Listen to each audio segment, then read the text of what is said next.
সময় সংলাপে স্বাগত জানাচ্ছি। আমি তুষার আব্দুল্লাহ। সময় সংলাপে আমার সঙ্গে যোগ দিয়েছেন কবি আবু হাসান শাহরিয়ার। শাহরিয়ার, আপনাকে স্বাগত সময় সংলাপে। আমরা আজকে আলোচনাটা ভাবে নিতে চাই যে আমাদের কবিরা আগে থেকে আমরা আবহাওয়ার পূর্বাভাসের কথা জানি, আবহাওয়াবিদদের পূর্বাভাস সে কথা যদি বৃষ্টি হবে কি হবে না, খরা হবে কি হবে না, কি অবস্থা দিতে পারেন তারা, বন্যার পূর্বাভাস। কিন্তু কবিরা এক ধরনের পূর্বাভাস দেন, সমাজ কোন দিকে যাবে, সমাজে কি হতে যাচ্ছে। কিন্তু আমরা হয়তো গা করি না, বা কিন্তু কবিরা ঠিকই পূর্বাভাসটা দিয়ে যান। আমরা যদি হুমায়ুন আজাদ স্যারের কথা বলি যে একদিন সবকিছু নষ্ট হতে অধিকারে যাবে, উনি কিন্তু বলে গিয়েছেন। আমি জানি না সেই পূর্বাভাস কতটা সত্য হয়েছে, কতটা বাস্তবে গিয়েছে, আপনি বলতে পারেন। হ্যাঁ, আপনি যেটা বললেন সেটা সংক্ষেপে এরকমও বলা হয় যে কবিরা আগাম আসেন পৃথিবীতে। আপনি হুমায়ুন আজাদের কথা বললেন, কারা গ্রহণ করবেন? গ্রহণ তো আপনি যেটা বলছেন, যদি গ্রহণের ব্যাপার আছে, সমাজের একটা মানে গ্রহণযোগ্যতা থাকতে হয়, সেটার থেকে একটা চাপ সৃষ্টি হতে হয়, এবং সেটা রাজনৈতিক স্তরে গিয়ে সেই গ্রহণযোগ্যতা পৌঁছলে সেই কবিদের আগাম পৃথিবীটাকে ধরে আগাম একটা প্রতিকারের ব্যবস্থা নেওয়া যায়। কিন্তু আমাদের রাজনীতি আর কবিতা একসময় হাত ধরাধরি করে হাঁটলেও 69 পর্যন্ত আমরা দেখেছি হেঁটেছে। হ্যাঁ, হাঁটছে না। আগে দেখা যেত কবিরা আগাম যেমন আসেন পৃথিবীতে, রাজনীতিকদের আগে হাঁটেন, হাঁটার সময় আগে হাঁটেন। এখন কবিরাই রাজনীতিকদের লেজুর বৃত্তি করেন। তাহলে এটা কবিদেরও দোষ আছে, আর রাজনীতিও হাত ছেড়ে দিয়েছে। কবিরা তো পেছনে থাকবেই। দলকানা কবির সময় তৈরি হয়েছে। আমি বাংলা কবিতার ক্ষেত্রে বলছি, এর বাইরেই আসল কবিরা আছেন যারা দলকানা নন, মানুষের প্রতি, মানুষপ্রেমী, মানুষের প্রতি বা পৃথিবীর প্রতি প্রেম রাখেন। তারাই আগাম পৃথিবীর কথা ভাবেন। আমি 1/11-এর সময় লিখেছিলাম এক লাইনের একটি এক পংক্তির কবিতা, যে রাজনীতিবিদরা যখন ঘুমায়, কবিরা তখন দেশকে পাহারা দেয়। তাহলে এই পাহারা দারিত্বের ব্যাপারটা, বা আপনি যদি একটু আগে যান, আজকে একটু আগে আপনার সঙ্গে যেটা আবুল হাসান নিয়ে কথা হচ্ছিল, যে যুদ্ধের, যদি আপনি আমাদের বাংলাদেশ স্বাধীন হয়ে একটি স্বাধীন ভূখণ্ড যখন হলো, তখনকার সময় থেকে যদি ধরা যায়, যুদ্ধের ভাগফল দুই পক্ষের সমান হয় না। এক পক্ষ জয়ী হয় আর এক পক্ষ পরাজিত হয়, কিন্তু যুদ্ধের ভাগশেষ কিন্তু দুই পক্ষেরই সমান। একটা হাহাকার, বিষাদ। তো সেই জায়গাটায় আপনার মনে করেন আবুল হাসানের আবির্ভাব ঘটল, এবং তার একটা লাইন যদি দিই, যে লক্ষ্মী বউটিকে যে কোথাও দেখে না, শোকের উচ্চারণগুলি সেখানে আছে, কতগুলো মুখস্থ মানুষ দেখি, বউটিকে কোথাও দেখি না। এখন কবিরাও যদি মুখস্থ মানুষ হয়ে যায়, তাহলে আগাম পৃথিবীর কথা, একটা ভালোর কথা, একটা শুভর কথা তারা বলতে পারবেন না। দলকানা হয়ে আমি আমার সরকার ক্ষমতায় আছে বলে মানুষকে কোনো, যেমন উনি বলেছিলেন আমরা কেউই চিনি না কাউকে ব্যক্তিগত পোশাক পরলে। হ্যাঁ, পোশাকের কথা আসলেন দেখে আমার একটা ভাস্কর চৌধুরীর লাইন মনে হলো, ভেতরে পোশাক নেই, কার জামা ঝুলছে বারান্দায়। যে আপনি যেটা বললেন সেটাই ওই কবির আর এক প্রকরণে বলেছেন। আমরা ভেতরে শরীর নেই, কতগুলো পোশাকই মানুষ হয়ে গেছে। এই পোশাকই উপর চালাকির মধ্যে থাকা মুখস্থ মানুষগুলো, যেটা আবুল হাসান বলেছেন, ভাস্কর চৌধুরী যেটা ওই পোশাক দেখছেন খালি, এই ভেদ করে ভেতর থেকে শরীরকে বের করে আনতে হবে। সে শরীরের ভেতরেও তো ধরেন আপনার আরো ব্যাপার আছে। শরীরের ভেতরে আমাদের মনের অন্তর্লীনে যে কথা, মানুষের যে বেদনা, জনভাষা বুঝতে পারবার যে দক্ষতা, এই সব মিলিয়ে একজন কবি সবার মনোরাজ্যের কথা যখন সমাজকে বলতে পারবেন, তখন আপনি যেটা প্রথম বলেছিলেন যে কবিরা আগাম আসেন, তখন তিনি সেই কবি আগাম এসেছেন বলে ধরতে হবে। কিন্তু সেরকম কবিও এখন কম, রাজনীতিবিদরাও কবিদের কথা শোনেন না, এবং সবকিছুর এক ধরনের রাজনীতিকরণ হচ্ছে। আমরা আবুল হাসান দিয়ে যদি এই জায়গাটা শেষ করতে চাই, উনি যেমন বলেছেন যে দালান উঠেছে তাও রাজনীতি, দালান ভাঙছে তাও রাজনীতি, মানুষ জন্মাচ্ছে তাও রাজনীতি, মানুষ মরছে তাও রাজনীতি। সবকিছুর রাজনৈতিক ভাবে দেখা, সবকিছু নিয়ে রাজনীতি করা, সবকিছুকে এই যে একটু আগে বলুন, সবকিছুকে রাজনৈতিক ভাবে দেখাটা কল্যাণকর, কিন্তু সবকিছু রাজনীতিকরণটা ঠিক নয়। মানে আমি সবকিছুকে আমার দলীয় বিবেচনায় দেখব ঠিক না, কিন্তু একটা রাজনৈতিক চিন্তা কবির থাকতেই পারে। যেটা লোরকা বলেছিলেন যে আমি কোনো বিপ্লবী দল করি না, কিন্তু প্রতিটি কবি একজন বিপ্লবী। সেইভাবে এখানে সমাজে আমরা যদি দেখি ওরকম ক্ষমতা প্রতিষ্ঠান হয়ে গেলে শুধুমাত্র সর্বোচ্চ ক্ষমতাশালী দেশ সেটা হচ্ছে মার্কিন যুক্তরাষ্ট্র, তার সর্বোচ্চ ক্ষমতা সম্পন্ন প্রেসিডেন্ট কেনেডি তিনি বলেছিলেন একটা 1963 সালে একটা ভাষণে যে ক্ষমতা যখন বলগাহীন হয়ে যায় কবিতাই পারে তার রাশ টেনে ধরতে, ক্ষমতা যখন দূষিত হয়ে যায় কবিতাই পারে তাকে ধুয়ে মুছে পরিষ্কার করতে। এই বোধটা ক্ষমতাসীনদেরও থাকা উচিত। সেভাবে আপনার কাছে মনে হয় না যে এখন যারা বুদ্ধিবৃত্তিক চর্চা করেন বা সৃজনশীল মানুষগুলো নিজেদের পরিচয় দিচ্ছেন তারা নত জানো? যেটা আমরা যেমন আমি রফিক আজাদের ওই কথা যদি আমরা আসি যে হে আমার অবাধ্য কলম ক্রোধ সংবরণ করো, শিখে নাও সাজানো গোছানো সুপ্রভূপীয় বাক্য বলি, হে কলম এইবার নত হও নত যেন হও। এটা তো প্রতিবাদের কবিতা। আমাদের বুদ্ধিভিত্তিক জায়গার যে বিষয়টা বলেছেন এটা আমরা একটু আগেও বলেছি কথায় আলোচনা, যে আমরা দলকানা দলে বিভাজিত, আমরা আমার নিজের দলের বা পছন্দের দলের অন্যায়গুলো দেখি না, এবং ব্যক্তিগত স্বার্থের জন্য সামষ্টিক স্বার্থ বা দেশের বৃহত্তর স্বার্থ উপেক্ষা করি। এটা সত্যি, আপনি যেটা বলেছেন এর সঙ্গে আমি একমত। আমাদের এখানে অধিকাংশ তাই হয়ে গেছেন। আরও একটা ব্যাপার হচ্ছে জীবিকা জটিলতায়, হ্যাঁ, আমরা তত দূর পর্যন্ত সময়ও দিই না সৃষ্টিশীলতার পেছনে, এখন দিতে পারি না। তারপরে তো যানজট টানজট আছেই, এটাও সত্যি। এই যে যারা বুদ্ধিবৃত্তির চর্চা করবেন সৃজনশীল মানুষ, তারা তো রাজনীতি সমাজের এক ধরনের নির্দেশকও ছিলেন, সেই জায়গাটা কি তারা হারিয়েছে? হ্যাঁ, অবশ্যই হারিয়েছেন। যে আমরা এখন যে একটা যেটা আমরা যদি পশ্চিমবঙ্গের কথা বলি সেখানেও হারিয়েছে। হ্যাঁ, আমাদের কথাতে থাকি, আমি ওখানে যাচ্ছি যে শঙ্খ ঘোষ ওখানে এখনো আছেন। আমাদের শেষ আমরা দেখেছি শামসুর রহমান, এখানে আসতে যাচ্ছিলাম, আমরা শামসুর রহমানকে দেখেছি, শেষ আমরা শামসুর রহমানকে দেখেছি, এবং তার কতগুলো বিষয় তো কোনো সন্দেহ নাই যে তিনি মুক্তিযুদ্ধের পক্ষের লোক।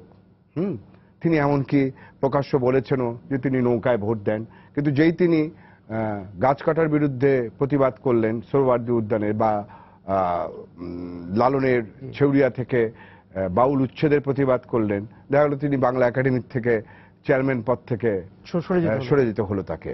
এই সত্যগুলো তো আছে।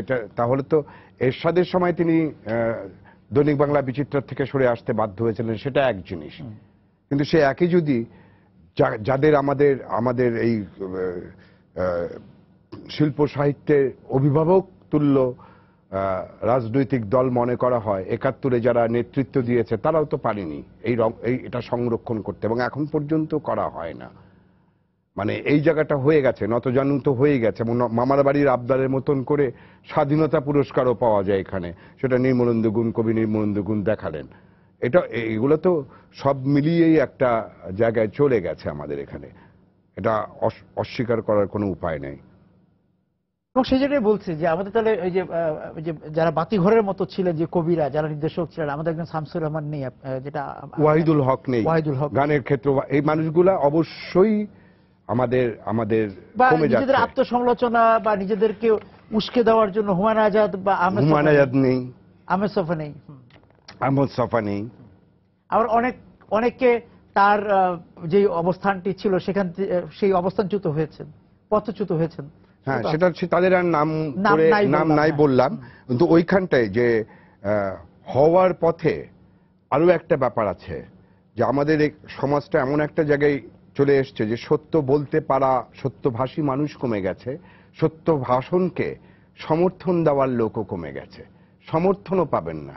তবে সবাই ভেতরে ভেতরে চায় যে কেউ বলুক, কিন্তু নিজেকে নিরাপদ রেখে বিপদটা তার উপর দিয়ে গড়াক, যেরকম সত্যই হোক, খালি ক্ষমতার সত্যতায় বলছি না আমি, সব সত্যতার মধ্যে দিয়েই সত্য ভাষণের জন্য আমরা অভিজিৎকে চলে যেতে দেখলাম, আমাদের এখানে কবিরা দীপনকে চলে যেতে দেখলাম, এবং দীপনকে চলে যাওয়ার জন্য বাংলা একাডেমিতে গত অমর একুশে বইমেলায় শুধু দীপনের স্টলটার মধ্যে একটি কালো কালো ব্যানার টাঙানো দেখলাম, আর কোথাও না। এই শোকলিপিটা বা শোকবার্তাটা বাংলা একাডেমি পৌঁছে দিতে পারতো সত্যের পক্ষে থেকে, তারাও করলো না, কোনো প্রকাশকও করলো না। যেন সত্যভাষীকে একা চলতে হবে, একা চাপাতির কোপ খেতে হবে, তাহলে কে সত্য ভাষণটা করতে যাবে? সত্যভাষীর সমর্থনও নাই। মানে আরো সোজা বাংলায় বললে এই সমাজটা এতটাই নির্জীব হয়ে গেছে এখন আমাদের, এই সমাজের এই বাঙালি ৭১ করেছিল। না, সবাইকে তাহলে সভাকবি হবার দৌড়ে, সভাকবি একটা তো হচ্ছে সভাকবিদের দৌড়ে, আর একটা হচ্ছে নিরাপদ থেকে সুশীল কবি হওয়ার দৌড়। সুশীল কবি, আমি কোপ খাবো না, চাপাতির কোপের থেকে আমাকে নিরাপদ রাখবো, অমুক থেকে আমি নিরাপদ রাখবো, অন্যের খারাপ হব না, এই একটা জিনিস। জানো ব্যাপারটা যেমন হচ্ছে, আমি কোন দৈনিকের অপদার্থ সাহিত্য সম্পাদকদের সম্পাদিত সাহিত্য পাতায় লেখা ছাপানো, বাংলা একাডেমির একটি পুরস্কার পাওয়া, তারপর স্বাধীনতা পদক পাওয়া, ২১শে পদক পাওয়া, এগুলোই জানি কবিতার রাস্তা। তা তো নয়। কবিতার রাস্তা পাঠকের কাছে যাওয়া, পাঠককে বৃহত্তর পাঠক, বা আপনি নান্দনিক অর্থে ক্ষুদ্রতর পাঠকের কাছেও যেতে পারেন, সেটা হবে আপনার লক্ষ্য। এগুলো তো লক্ষ্য হতে পারে না। আমাদের লক্ষ্য এগুলো হয়ে গেছে। যেমন আমি কিছুদিন আগে বলেছিলাম যে গ্রামে গঞ্জে আগে শকুল শিয়ালরা আপনার মরা পশুর জন্য কান্নাকাটি করত। এখন আমাদের কবি লেখকরা এইসব পুরস্কার, একটা লেখা ছাপানো, একটা পদক, এগুলোর জন্য কান্নাকাটি করে। আমাকে পৌঁছতে হবে পাঠকের কাছে। সেটা ফেলে আর যে কোনো জায়গায় যাওয়া, ক্ষমতার কাছে যাওয়া, নাম কুড়ানোর জায়গায় যাওয়া, সবগুলাই সাহিত্যে সারস্বত বিচারে বর্জ্য। কিন্তু বর্জ্যগুলোই প্রধান হয়ে দাঁড়িয়েছে। এই জায়গায় কবিতার চর্চা তো একজন, ওই যে আপনি বারবার বলছিলেন, অভিভাবক থাকেন হচ্ছে যে কোনো সাহিত্য পাতার সম্পাদক, একজন অভিভাবক তো তার থাকে। আমরা অনেকের নাম বলতে পারবো যে যাদের অভিভাবকত্বে আমাদের কবিরা তৈরি হয়েছেন। সেই জায়গাটা এখন কোথায়? শামসুর রহমানদের সময়ের কথা বলি, তাহলে দেখবো যে বুদ্ধদেব বসুর কবিতা পত্রিকায় একটি লেখা ছাপা হওয়া একটা বড় ব্যাপার ছিল, বা সঞ্জয় ভট্টাচার্যের পূর্বাশায়। তার আরো একটু পরে যদি আমরা দেখি রফিক ভাইদের সময়, কবি রফিক আজাদ ৬০-এ আবির্ভূত কবিদের সময় সমকাল, এবং সেখানে একটা লেখা ছাপা হওয়া। তারপরে আমাদের সময়টা যদি আমরা দেখি, স্বাধীনতা পরবর্তী যারা এসেছি, হাবিব ভাই, আহসান হাবিব, এরকম একটা ইনস্টিটিউশন ছিল যেখানে একটি লেখা ছাপা হওয়া মানে আমি একটা স্বীকৃতি পেলাম, যে আমি মানে একটা তরুণ কবি তার কবিত্বের স্বীকৃতি পেল, যে আহসান হাবিবের হাত দিয়ে একটা লেখা ছাপা হয়েছে, বা একটা ছোট গল্প, তার মধ্যে ওই বোধটা জাগ্রত হয় যে আমি পারবো। এখন বোধটাও জাগ্রত হয়, আত্মপ্রত্যয় জাগে, এবং তার দিকে অগ্রজদেরও একটু নজর পড়ে। তখন অগ্রজের কাছে তার পৌঁছনোর, মানে অগ্রজার অনুজের মেলবন্ধনেই তো একটা সাহিত্য সমাজ তৈরি হয়। একটা অনুজের পক্ষে কাছে যাওয়ার সুবিধা, যেটা বলেছিলেন মানিক বন্দ্যোপাধ্যায় তার লেখকের কথায়, যে পৃথিবীতে চেনা, একজন লেখকের পক্ষে আর কি পৃথিবীতে চেনা দেওয়াটাই হচ্ছে সবচেয়ে বড় কঠিন কাজ। এই চেনা দেওয়ানোর কাজটা উতরে যাওয়া। এখন না অগ্রজরা একটা তরুণ কবিকে খুঁজে পাচ্ছেন সেভাবে, না অনুজরা তাদের সঙ্গে, তারপরে পাঠক যোগাযোগ আছে এখন খুব কম। যারা রাখার তারা রাখছেন, হ্যাঁ, এবং তরুণদেরও খামতি তো আছে। তাদের অগ্রজদের বই তো, মৃত অগ্রজদের বইও তো আছে। বই হচ্ছে সবচেয়ে বড় অগ্রজ, কালোজয়ী বই। সেটা পাঠ করলে একটা তরুণ, তাকে যে ভালো লিখলে সে পৌঁছতেই পারবে। কারণ আপনাকে ভরসা তরুণেই করতে হবে, সেটা রাজনৈতিক ভরসা হোক, সারস্বত ভরসা হোক, বিজ্ঞানের ভরসা হোক। তরুণদের মধ্যে নিশ্চয়ই কেউ কাজ করছে ভালো, যে আসবেই, তাকে আটকে রাখা যাবে না, আটকে রাখা যাবে না। কিন্তু তার পথগুলা আগের চেয়ে অমসৃণ হয়ে গেছে বেশি। আগে যতটা, ওই যে অভিভাবকের কথা বললেন আপনি, সেরকম অভিভাবক। একটা বিষয় আপনার কাছে জানতে চাই, আমাদের কবিদের মধ্যে, লেখকদের মধ্যে এক ধরনের, এটাকে আপনি কিভাবে বলবেন, আমি এর কোনো বিশেষণ দিলাম না, যে পশ্চিমবঙ্গের স্বীকৃতি পেলে তারা অনেক বড় কবি, সেটা বোধহয় ভেঙে গেছে, একটু আগে ছিল। আচ্ছা, সেটা অতটা নাই। মানে আপনি তো খোলা জানালার সঙ্গে যুক্ত ছিলেনও, মানে আপনি দেখেছেনও যে সেটা শুধু ওই দেশ পত্রিকায় যেমন একটা লেখা ছাপাই করার না, তার বিপরীতটাও আমরা করেছিলাম। যে শরৎ কুমার মুখোপাধ্যায়ের মতন এত বড় একজনই, সুনীল গঙ্গোপাধ্যায় যখন বিদেশে, তখন যিনি কৃত্তিবাস সম্পাদনা করেছিলেন, তার লেখা আমরা চাইনি বলে তিনি নিজেই লেখা পাঠিয়ে দিয়ে বলেছিলেন যে আমার লেখা কেউ চাচ্ছে না, আমার কি দেওয়া ঠিক হবে? কিন্তু খোলা জানালা 2 বাংলার যেরকম মুখপত্র হয়ে উঠেছে, আমি পাঠাইলাম এই বাংলার লেখা ছাপা হয় ওই বাংলার কাগজে, আমার চিঠিও চেপেছিলাম। সেটা হচ্ছে একটা দাঢ্যের ব্যাপার আছে। এখন বোধহয় ওইটা নেই, ওটা এখন আর একটা খারাপ জিনিস হয়েছে। বিনিময়, তুমি আমাকে নিয়ে যাও, আমি তোমাকে নিয়ে আসি, এবং এটা করছে তুমি আমাকে বড় কবি বলো, আমি তোমাকে বড় কবি বলছি। তোমাকে আমি পুরস্কার দিচ্ছি পশ্চিমবঙ্গে এনে, তুমি আমাকে বাংলাদেশে নিয়ে এসে পুরস্কার দাও, কিন্তু দুজনের একজনই কবিও না বা বড় লেখকও না। এই জায়গাটাতে এসে নেমেছে। আপনি যেটা বলছেন আগে যেটা ছিল এখানে এসেছে, এখন আর একটু নিচে নেমেছে, এটা একটু নিচে নেমেছে, ওইটা কেটেছে, ওই জায়গাটা কেটেছে। এখন হচ্ছে দেয়া নেয়া এবং স্বার্থের বিরুদ্ধে। এবং সেই জায়গা থেকে তরুণরা কিরকম লিখছে এখন? তরুণদের মধ্যে আমি এমনকি এটা যেটা হয়েছে, যেটা বললাম স্কোপ, মানে সুযোগ তৈরি হওয়াতে বেশিতে, আমি ইভেন ইন ফেসবুক, আমি ফেসবুকেও দেখেছি, ব্লগে খুব ভালো লিখছেন কয়েকজন আছেন। হ্যাঁ, আর সেরকম একটা ক্ষেত্র তৈরি হচ্ছে, কিন্তু এই অনুপাতটা, ভালো এবং মন্দের অনুপাতটা অনেক বেশি। আচ্ছা, ধরেন 3% ভালো লিখছে আর 97% খারাপ। এটা কিন্তু আপনার চিনবার জন্য বা তাদের পক্ষে চেনা দেওয়ার জন্য খুব কঠিন। কারণটা কি? তাদের পাঠ কম? এটা হচ্ছে অভিজ্ঞতা কম। এটার প্রথম হচ্ছে পাঠ কমের থেকেও সেলফ এডিটেড। তাদের মানে যেই সময়টা একটু শাসনে থাকা দরকার, সবকিছু শাসনেই নাই। তারা ভাবছে আমি আমার এডিটর, শুরু থেকেই সে স্বাধীন, এবং ফলে একটা যে সময়টা তার ছাত্রত্বে থাকা দরকার সেই সময়টা সে শিক্ষক মনোবৃত্তি বহন করছেন। আমি সবসময় কবিতার উপরে একটি খোঁজ খবর রাখার চেষ্টা করি। রহমান হেনরি, তার মতন মানে মধ্য গগনের সূর্য কিন্তু দেখা যায় না। উদিত হচ্ছে সূর্য লাল রং, অস্তগামী সূর্য লাল রং, মধ্য গগনের সূর্য চোখে পড়ে না, কিন্তু সেই সবচেয়ে রৌদ্র করজ্জ্বল। এরকম আমি একজনের নাম বললাম, এরকম হয়তো আরো 5-6 জন আছে যাদের নিয়ে প্রচুর লেখালেখি হওয়া উচিত। আমি বলছিলাম যে সাহিত্য পাতার কাঠামো বা গুণগত পার্থক্য তৈরি হয়েছে, সে আর আগের রেসিপিতে নেই। প্রথমত হচ্ছে সাহিত্য পত্রিকা, দৈনিক কতটুকু সাহিত্য মানে এটা চর্চা করতে পারবে, দৈনিকে হওয়া উচিত সাহিত্যের কাগজ বা যদি ছোট কাগজও বলি। তার আগে যেটা হওয়া উচিত, যেটা আমরা এর আগের পর্বে ছিলাম, সম্পাদকের প্রশ্নটি, যেখানে ঘাটতি। সম্পাদককে হতে হবে গুণ বিচারী, সম্পর্ক বিচারী নয়, হলে চলবে না। সেটা আমরা অচিন্ত্য কুমার সেনগুপ্তের কল্লোল যুগে দেখেছি, বা সবারই লেখালেখিতে বোঝা গেছে। আমরা বুদ্ধদেব বসুকে জানি, কবিতা পত্রিকার সম্পাদনা কিরকম ছিল। সম্পর্ক বিচারী হলে চলবে না, দল বিচারী হলে চলবে না, দশক বিচারী হলে চলবে না, গুণ বিচারী হতে হবে। একটা গুণী তরুণকে তুলে আনার ব্যাপারও আছে। একটা সম্পাদকের একটি বড় সাফল্য বলে আমি মনে করি সত্যায়িত করার যোগ্যতা থাকতে হবে। সার্থকতা হচ্ছে আমি তো লব্ধ প্রতিষ্ঠিতদের চিনি, আমাকে যেতে হবে, আমি আমার হাত ধরে আমি ওই তরুণ লেখককে এনেছিলাম, তরুণকালে এনেছিলাম, যে পরবর্তীকালে বিখ্যাত হয়েছে। গতবার আপনার এই অনুষ্ঠানে আপনি বলতে পারি ঈদ সংখ্যাগুলো নিয়ে একটা প্রশ্ন করেছিলেন, যদি সেই না ঈদ সংখ্যাতে আমি যেতাম, যেহেতু সামনে বললাম আমি সেখানে করেন, আমি ওখান থেকে কথা বলি। বিশেষ সংখ্যা, ঈদ সংখ্যা সব বিশেষ সংখ্যা হয়, সেই সংখ্যাগুলোতে আমরা দেখি যে বারবার সেই চেনা মুখ।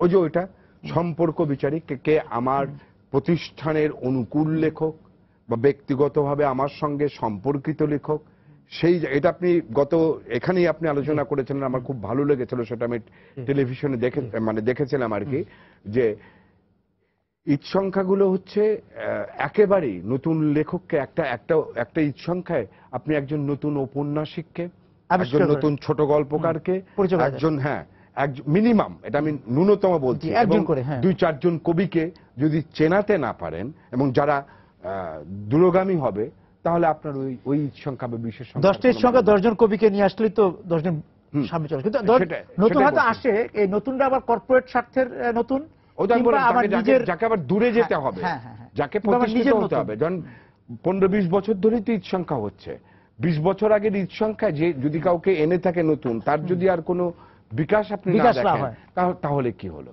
তার যদি সেই কর্পোরেট বিকাশ হলে তো হবে না, তার পাঠকে বিস্তার হতে হবে, তার লেখার নতুন মাত্রা আসতে হবে, নতুন মাত্রা আসতে হবে, ওই যে একটা বাক পরিবর্তন করতে হবে, কিছু বাক নতুন পরিবর্তন বলার আসতে হবে, আপনি না থাকলে তো আপনি এখন তো রবীন্দ্রনাথের ভাষায় গদ্য লিখলে বা কবিতা লিখলে কিন্তু তো হবে না। গ্রহণযোগ্যতা পাবে না।